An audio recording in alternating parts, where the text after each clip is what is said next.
To see where they've come, the pitching's been great, they're healthy, they're hitting again. I think people are very excited and they're intrigued to see what this team could do as the second half unfolds. I believe, Mike, and I think about a couple hundred people behind me at City Hall Park believe too. The U.S. and Belgium just about 90 minutes into their knockout game. High fives for Derek Jeter. Anyone? High fives for DJ. I could probably cut through this thing in about 10 minutes. The winner of the event can do it in about 10 seconds. 80,000 fans expected over the next 2 days for the Mets and Blue Jays series, and what they hope is the rebirth of Major League Baseball here in Montreal. Clifford is a proven winner at every level, from college to the pros. So for a struggling franchise like the Bobcats, buying into his brand of basketball really wasn't all that hard.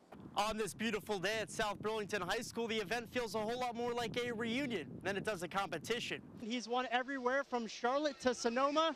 Tonight he's going to try and tackle Barry, Vermont. Big night here at Thunder Road. We're going to bring in a NASCAR superstar and a pretty good one too. Clint Boyer driving the 15 car tonight.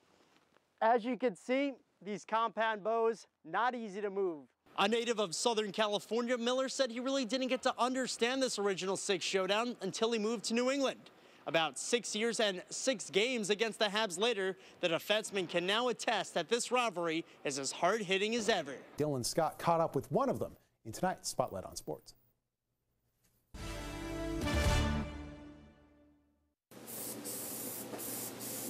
In a small suburb just outside of Montreal, Sylvie Marsolais is putting her own flair on the art of goaltending.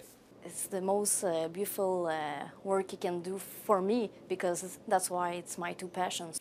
Along with her life and business partner Alex Mathis, the pair have owned and operated Silabrush Airbrush for the past 8 years, a company which mainly specializes in the detail and customization of goalie masks. It's gratifying because you're not just punching your card and doing like a 9-to-5 job, you're actually making your own job. With each project taking anywhere between 20 and 40 hours, it certainly is a labor of love.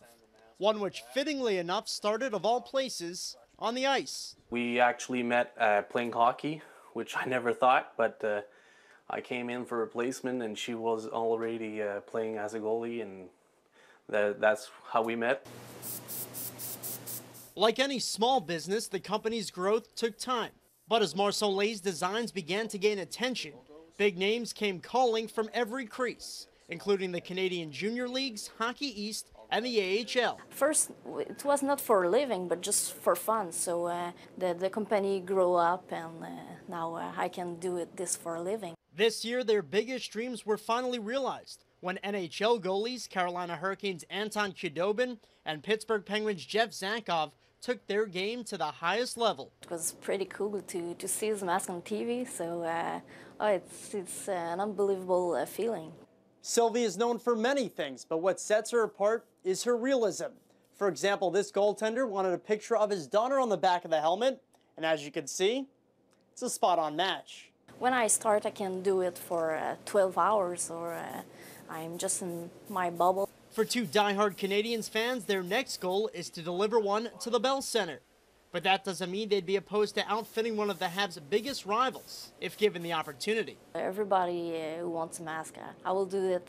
And if it's for a Bruins, I will cheer for the Bruins. If life's truest design is to do what you love and love what you do, then these two are certainly doing that, with style.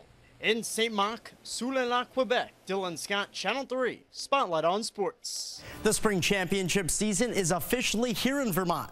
This weekend, tennis opening serve with individual state titles up for grabs. And for the first time in 4 years, a guy named David Rowe not taking home the boys singles title. Let's head to Letty Park for these boys championships. The singles final pitting Fairhaven's Yusuf Rajia against South Burlington's Gabe Katz.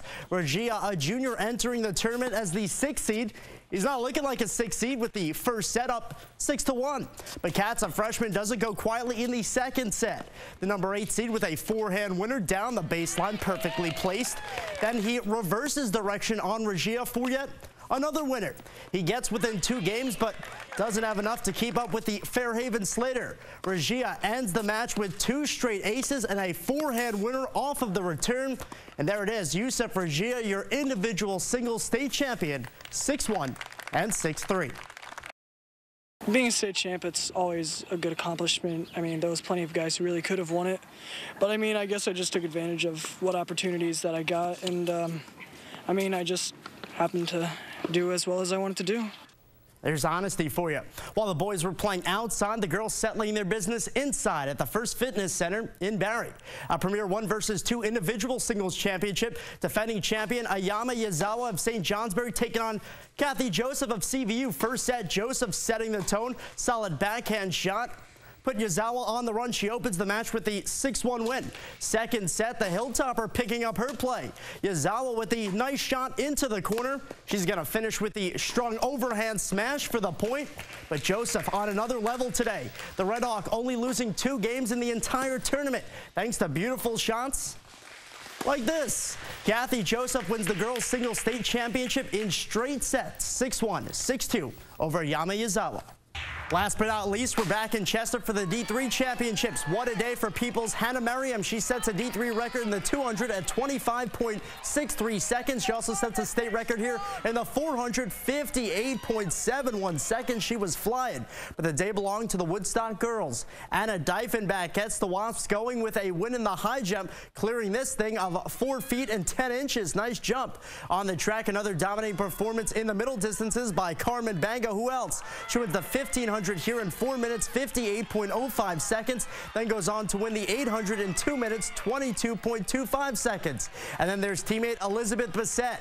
She wins the triple jump, the pole vault, and the 100-meter hurdles here in 16.57 seconds. What a day.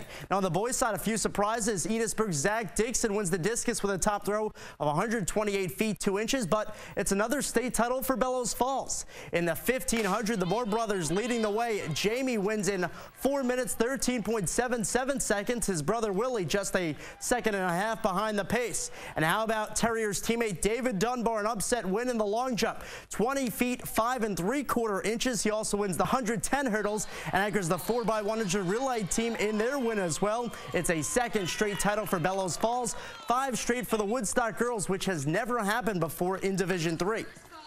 Baseball back at Montpelier. The Mountaineers hosting Holyoke in their home opener. Mountaineers trailing 3-1 early in this one, but it stays that way thanks to Castleton product and Vermont native Sam Spencer, who goes 5 strong innings of relief. Going to see him all summer.